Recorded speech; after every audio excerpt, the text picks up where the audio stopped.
La Banque Populaire Grand Ouest donne le go pour TVR Business Club, hashtag la réussite est en vous.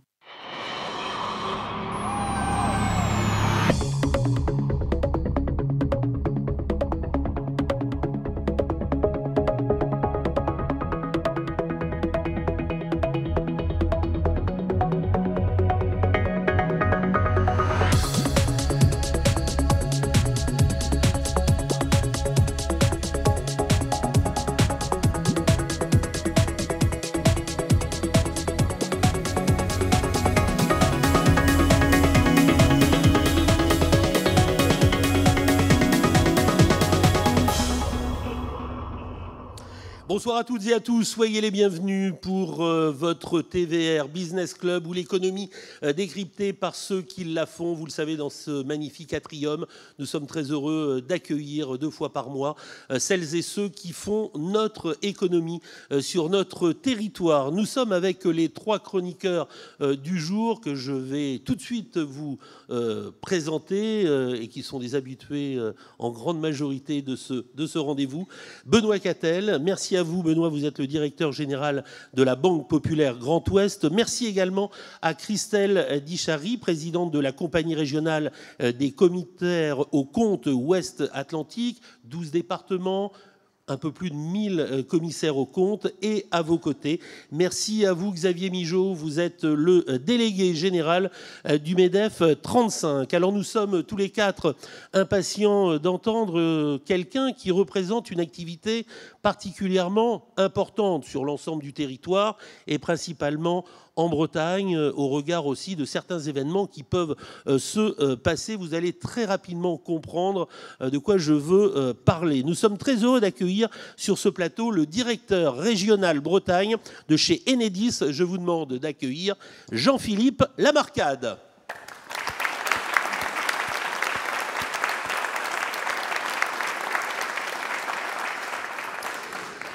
Jean-Philippe Lamarcade, grand merci d'avoir répondu à l'invitation de ce TVR Business Club. On est heureux de vous accueillir. Enedis, c'est le gestionnaire du réseau d'électricité en région, à ne pas confondre avec à la fois EDF ou RTE. C'est peut-être important pour lancer cette discussion d'avoir une légère discussion de texte. Mais écoutez, merci pour l'invitation. Effectivement, Enedis, nous sommes le gestionnaire du réseau public de distribution d'électricité. Donc EDF fabrique des électrons, vous les vend, vous édite des factures. RTE est celui qui va transporter cette électricité à travers la France, les autoroutes de l'électricité, les grands pylônes que vous voyez à travers la Bretagne. Et puis Enedis, c'est tout le reste. C'est nous qui exploitons le réseau de distribution qui appartient aux communes. C'est assez peu connu, mais c'est comme ça qu'est organisé le système aujourd'hui en France. Et donc en fait, toutes ces routes départementales de l'électricité qui arrivent à votre domicile, c'est nous qui les gérons, c'est nous qui les exploitons. Un petit chiffre peut-être, c'est 107 000 km de réseau ici en Bretagne. C'est 1,4 million de kilomètres en France. C'est le plus grand réseau de distribution en Europe. Et c'est important de signaler que sur les 4 départements bretons, ce périmètre administratif, 1700 collaborateurs, et forcément on pense à ces femmes et ces hommes qui œuvrent, et je faisais référence tout à l'heure à cette terrible tempête Ciarán et celle qui a suivi. On parlera avec vous dans le courant de cette émission de votre travail, de vos missions, parce qu'aujourd'hui on est en phase de consolidation. La reconstruction est prévue pour le printemps, je crois au mois de mars-avril, pour remettre ce réseau qui a terriblement souffert. Complètement. En fait, nous, on parle typiquement de 3 phases au cours d'une tempête. La première, c'est la phase de réalimentation. C'est ce qui nous a occupés pendant un peu plus de 2 semaines, début novembre. Donc là, c'est un véritable course contre la montre. On se réveille le matin, 790 000 foyers privés d'électricité en Bretagne. Et donc là, on a mis toutes les équipes sur le pont. On fait venir tous nos collègues de partout en France. C'est un peu plus de 3000 personnes qui étaient sur le terrain ici en Bretagne, 400 Bretons, et puis le reste des salariés des entreprises prestataires et des salariés venus d'ailleurs en France qui sont là pendant cette phase de réalimentation. Vient ensuite la phase de consolidation, donc c'est une phase pendant laquelle on vient réparer de manière définitive les réseaux d'électricité. Et puis viendra évidemment la phase du retour d'expérience et puis la phase de renforcement. Comment est-ce qu'on va faire en sorte de continuer à investir sur le réseau électrique pour qu'il résiste mieux à ce type de tempête dans les années à venir. Benoît Cattel, directeur général de la Banque Populaire Grand Ouest. Bonjour, merci de votre présence. Pour mieux vous connaître, parce que moi j'ai l'impression de vous connaître, je vois les camions, je vois les logos, enfin, je vois les véhicules, j'en ai croisé encore ce matin avec les nacelles, mais en fait je ne connais pas bien votre métier. Quelles seraient les grandes composantes aujourd'hui du métier que vous exercez, que vos collaborateurs et vos collaboratrices exercent au quotidien ? Alors, elles sont relativement simples. Nous, on se définit comme le service public au service de la Nouvelle-France électrique. Quand on regarde en fait l'urgence climatique, les défis qui sont devant nous, la consommation d'énergie en France aujourd'hui, c'est 25% d'électricité. On sait que pour tenir nos engagements climatiques, il faudra qu'on consomme 55% d'électricité en 2050. Donc en fait, pour faire ça, ça passe par le réseau électrique, c'est la colonne vertébrale, et donc nos métiers, c'est ça. Nos métiers, ce sont des métiers d'accompagner l'ensemble des consommateurs vers la sobriété. Ce sont des métiers qui permettent de raccorder tous les nouveaux usages, donc de raccorder votre pompe à chaleur, de raccorder aussi les producteurs d'énergie renouvelable, le photovoltaïque, l'éolien, et de continuer finalement à accompagner ce réseau pour qu'il mute progressivement et qu'il soit au rendez-vous de ce qui nous attend en 2050. Une question de Christelle Dichary, présidente de la Compagnie régionale des commissaires aux comptes Ouest-Atlantique. Oui, bonjour. Alors moi, c'est une question sur la durabilité qui est un peu au cœur de votre secteur d'activité. Donc on a eu la transposition de la directive CSRD en décembre dernier, qui traduit une volonté de l'Europe finalement d'engager les entreprises vers une croissance durable. Comment le groupe Enedis s'est engagé dans cette transformation énergétique et plus particulièrement en Bretagne? Alors Enedis s'est engagé en devenant entreprise à mission. On a été, je pense, une des premières entreprises du secteur de l'énergie à devenir entreprise à mission. Ce n'est pas quelque chose finalement d'anodin chez nous, c'était presque naturel. On se définit comme une entreprise du service public depuis 1947. Voilà, on est là au quotidien, à vos côtés, à accompagner les territoires, à accompagner ce réseau de distribution d'électricité qui a connu une première électrification de la France, qui en connaît une deuxième aujourd'hui. Et donc on s'est lancé dans cette entreprise à mission. Et puis plus localement, on se lance aussi. On a fait, nous, partie ici en Bretagne de la Convention des entreprises pour le climat de la région Ouest. Ça nous a permis de nous confronter au regard des autres, de nous confronter aussi à ce qui se passe ailleurs. Et puis d'écrire notre feuille de route sur comment est-ce qu'on fait en sorte d'être avec moins d'impact pour la planète, avec plus d'impact pour les hommes, et puis comment est-ce qu'on fait pour partager aussi la valeur devant nous, pour faire en sorte que ce modèle soit le plus durable possible. Xavier Migeot, délégué général du MEDEF 35. Nous avons parlé de la tempête et des conséquences désastreuses. Vous avez parlé des 3 phases. Je voudrais revenir sur la 3e et ce retour d'expérience, en fait. Et vous l'avez mis au futur. Comment s'organise-t-il? Comment l'organisez-vous? Sachant qu'en plus, vous avez une multiplicité d'intervenants et de parties prenantes. Je pense notamment à l'État, je pense aux collectivités, mais aussi aux particuliers. Comment vous gérez justement ce retour d'expérience face à des crises qui vont se multiplier? Alors c'est vrai qu'une crise climatique comme celle qu'on vient de vivre, on ne la gère pas seul. On la gère en lien avec les pouvoirs publics, en lien avec les autres opérateurs, puisqu'en fait, pour vous donner un ordre d'idée, les premières journées, nos préoccupations sont évidemment de nous occuper des patients en risque vitaux, de nous occuper des établissements de santé, des EHPAD, de rétablir l'eau potable, de rétablir les stations d'épuration, dans un deuxième temps les opérateurs télécommunications, la SNCF, les écoles. Donc en fait, on travaille en lien étroit avec les pouvoirs publics pour définir ces priorités.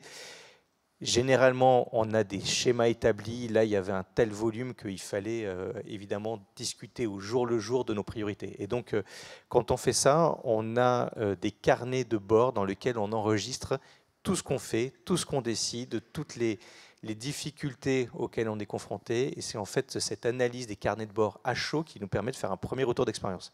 Premier retour d'expérience qui a été fait la semaine dernière avec les différents pouvoirs publics. On a fait avec, je pense, l'intégralité des préfectures notre premier point sur ce qu'on a appris, sur ce qu'il faut continuer à faire progresser. Et on a un deuxième temps qui est le retour d'expérience à froid, qui met plus de temps. Là, c'est quelque chose qui met à peu près 3 mois à se faire, dans lequel on va rentrer plus en détail et on va aller aussi retester les systèmes qui ont dysfonctionné. Donc on sait qu'il y a des certain nombre de systèmes qui pu avoir, connaître des petits grains de sable. On va les retester en situation réelle et on va regarder comment ils réagissent pour comprendre pourquoi on a connu ces petites difficultés, s'améliorer, être meilleur encore la prochaine fois. Jean-Philippe Lamarcade, je vais m'appuyer sur un communiqué de presse qui date de cette fin d'après-midi de la part de vos services qui nous dit que, bien évidemment, la région Bretagne est la 3e région française en termes d'événements. Et vous allez partir en 2024, c'est l'un des grands aspects dans votre feuille de route, vous allez partir vraiment pour une décarbonation de tous les festivals en région. Et puis ça, on peut peut-être la mettre en perspective avec Paris 2024 et les Jeux Olympiques. On est dans la même veine ? Exactement, exactement. En fait, il faut savoir que la plupart des événements, alors que ce soit des événements sportifs ou des événements festivals, concerts ou autres, les organisateurs fonctionnent sur groupe électrogène parce qu'ils ont cette projection d'un groupe électrogène finalement plus fiable, plus sûr que le réseau électrique et donc plus facile à mettre en place. Et donc on a laissé perdurer cette situation. On a pu le tester une première fois ici en Bretagne pour le départ de la route du Rhum. On a proposé un partenariat à la ville de Saint-Malo, un partenariat très réussi qui a consisté à raccorder l'intégralité du village de la route du Rhum au réseau électrique et à ne pas avoir un seul groupe électrogène sur le village. Et donc ça, pour nous, c'était une vraie victoire. Partenariat qui se poursuit aujourd'hui avec les Jeux Olympiques de Paris. Enedis est partenaire des Jeux Olympiques et on va raccorder l'ensemble des sites événementiels des Jeux Olympiques au réseau électrique. Ce seront les premiers Jeux Olympiques sans groupe électrogène. C'est quand même incroyable. Il aura fallu attendre 2023 pour se passer de pétrole et de groupes électrogènes dans les Jeux Olympiques. Et notre ambition, c'est de faire en sorte d'avoir une véritable offre pour tous les événements en Bretagne, mais partout ailleurs, pour faire en sorte que le réseau électrique serve aussi à avoir des événements décarbonés. Une autre question avec un autre partenaire de Paris 2024 et de ces JO avec la Banque Populaire. Benoît. Vous faites un métier technologique et pourtant, vu d'un utilisateur comme moi, il y a toujours des câbles. Il faut toujours tirer des fils. Alors, bon, c'est vrai qu'on a été habitué maintenant à faire de l'Internet sans fil. Et donc, ma question est un petit peu, c'est qu'est-ce qui, à horizon 10, 20, 30 ans, peut arriver sur ces réseaux électriques ? Est-ce que demain, ça peut être complètement déconcentré parce qu'on produira localement et qu'il y aura besoin de moins de fils ? Est-ce qu'on peut tout enterrer ? Enfin, là, c'est une question un peu diverse, mais c'est quoi le futur du câble qui transporte l'électricité ? Alors, le réseau, il a énormément évolué ces dernières années. L'exemple le plus simple à prendre pour tout le monde, c'est le compteur Linky. On avait un réseau qui était un réseau très descendant, pyramidal. On partait d'une centrale de production nucléaire quelque part, on amenait l'électron jusqu'au domicile et on comptait cet électron. On a mis en place des compteurs qui sont digitaux, qui comptent à des pas de temps très courts, qui comptent dans les deux sens. On a vu l'essor de la production d'énergie renouvelable sur le réseau. Et donc aujourd'hui, c'est un réseau qui fonctionne dans les deux sens. Donc il est bidirectionnel. Il se doit à la fois d'amener l'électricité au client quand c'est nécessaire, mais aussi de la réacheminer ailleurs quand il y a des déséquilibres. Et donc ça, c'est un réseau qui a largement évolué, qui est devenu numérique. Et le futur, vous l'avez dit, c'est l'autoconsommation. Le futur, c'est la mobilité électrique. Le futur, c'est tous ces types d'usages qu'on va voir arriver et qui vont conduire à ce qu'on va mettre en œuvre. Nous, on appelle ça des flexibilités. Et donc, c'est comment est-ce que finalement je vais accepter non pas d'avoir de l'électricité tout le temps, mais je vais accepter de monétiser mon usage de l'électricité, accepter d'être rémunéré pour ne pas l'utiliser un moment, pour pouvoir l'avoir moins cher à un autre, et ainsi de suite. Et donc ça va vraiment changer la donne sur le réseau électrique. Ça, c'est un peu ce qu'on appelle la numérisation pour nous du réseau électrique. Christelle. Justement, en parlant justement d'innovation, on parle de l'émergence des nouvelles technologies, l'intelligence artificielle, des blockchains. Comment vous les intégrez, ces innovations, dans la gestion de vos infrastructures ? Est-ce un outil de performance interne ou est-ce que c'est aussi plutôt un outil de détection, de sécurité, de failles dans votre système de gestion ? Ce sont les deux à la fois. Aujourd'hui, on doit être, je pense, un des premiers opérateurs de données en France. On gère 2,5 milliards de données quotidiennes. C'est ce que notre réseau électrique nous renvoie comme nombre de données.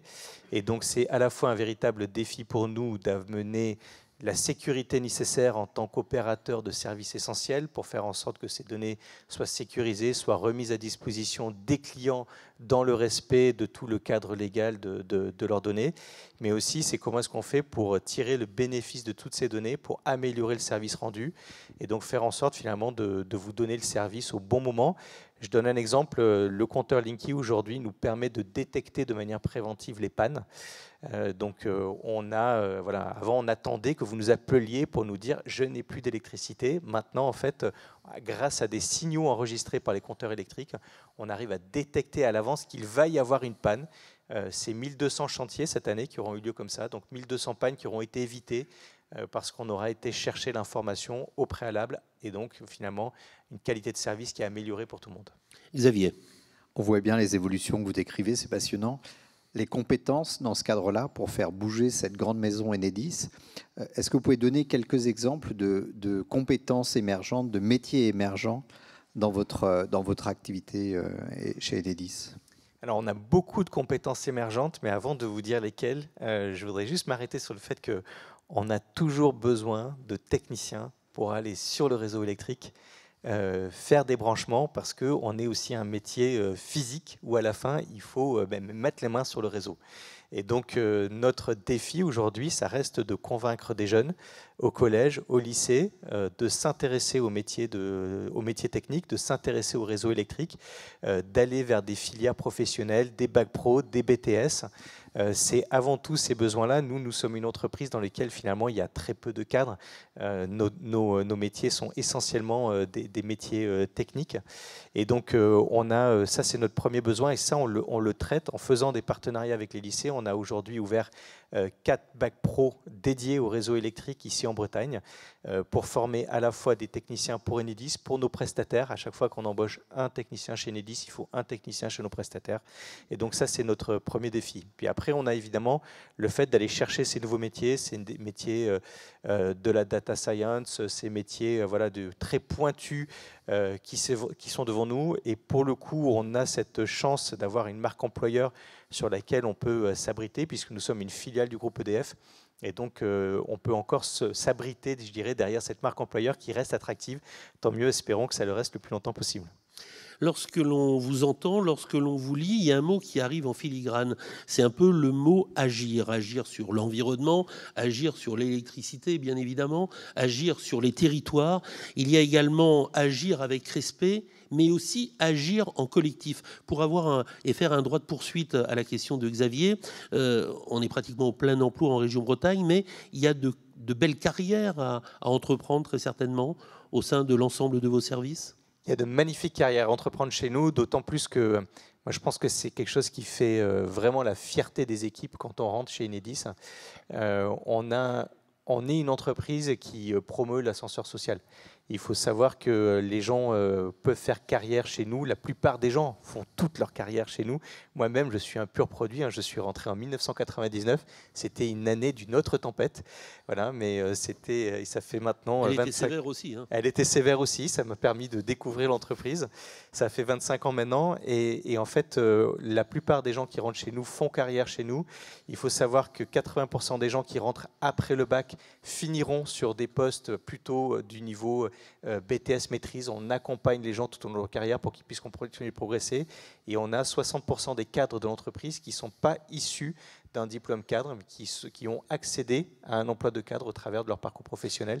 Donc ça, je crois que c'est aussi ça, agir en collectif, c'est de permettre à chacun de progresser dans l'entreprise et d'en profiter. Vous avez fait vos débuts à EDF, vous avez travaillé en France, vous avez travaillé à l'étranger. Quel est l'état du réseau français si on regarde l'Europe ou si on pousse encore beaucoup plus loin les frontières ?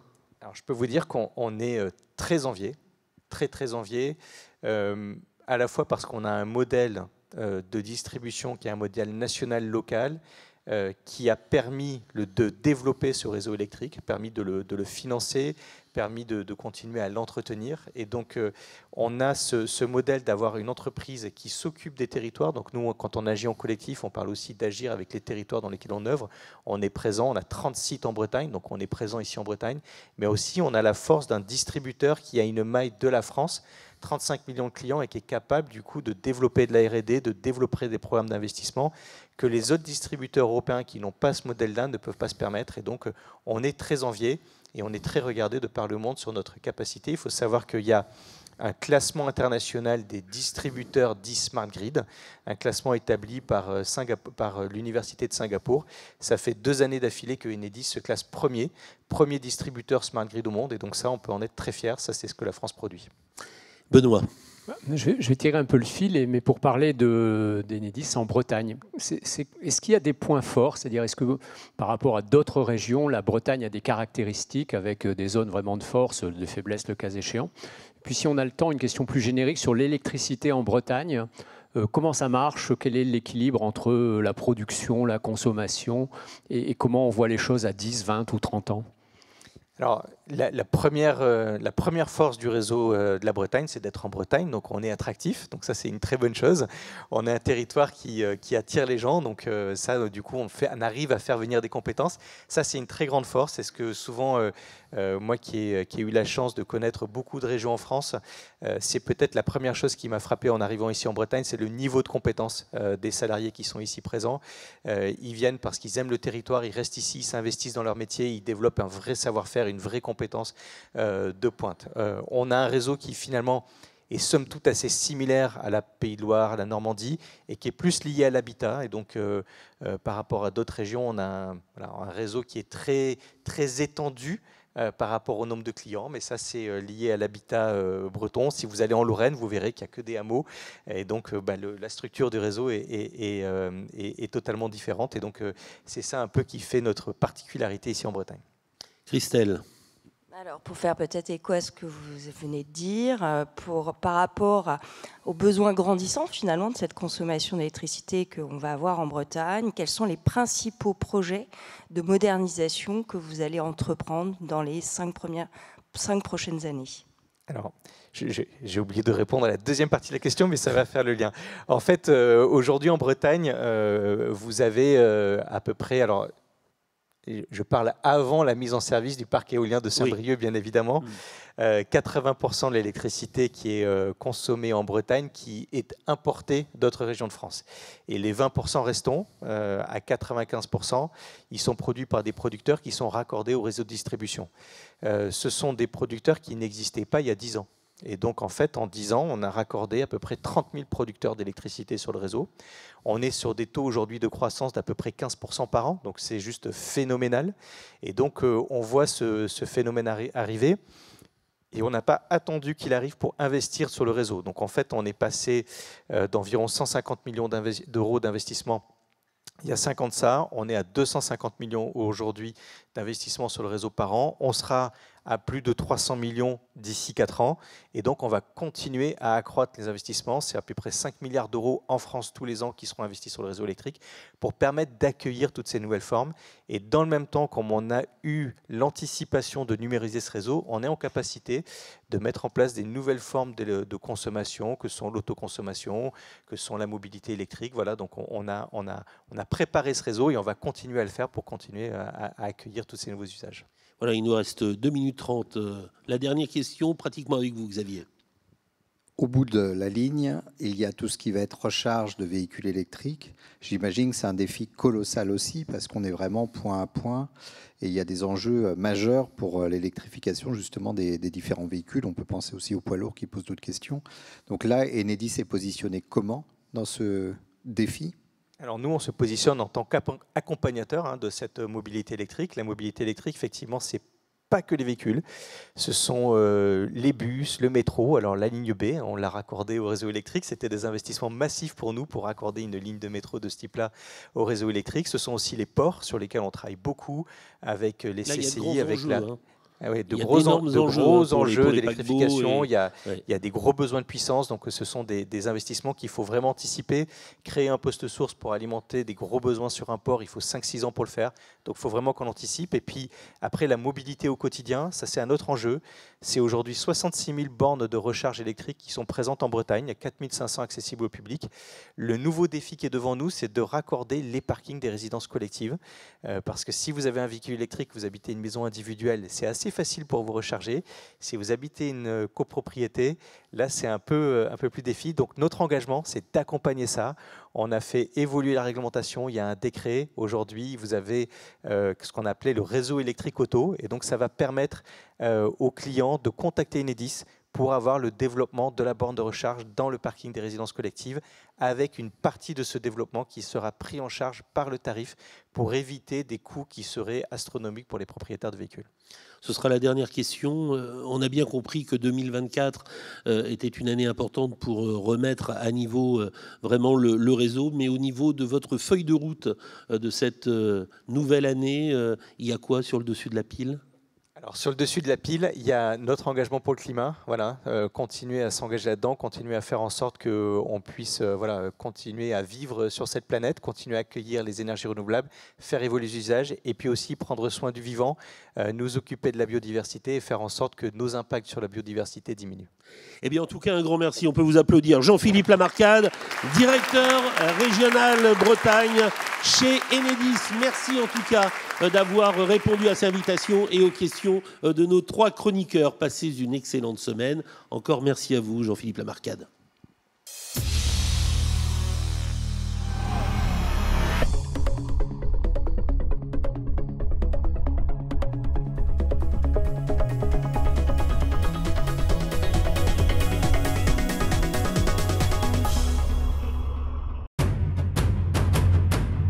La Banque Populaire Grand Ouest donne le go pour TVR Business Club. #la réussite est en vous.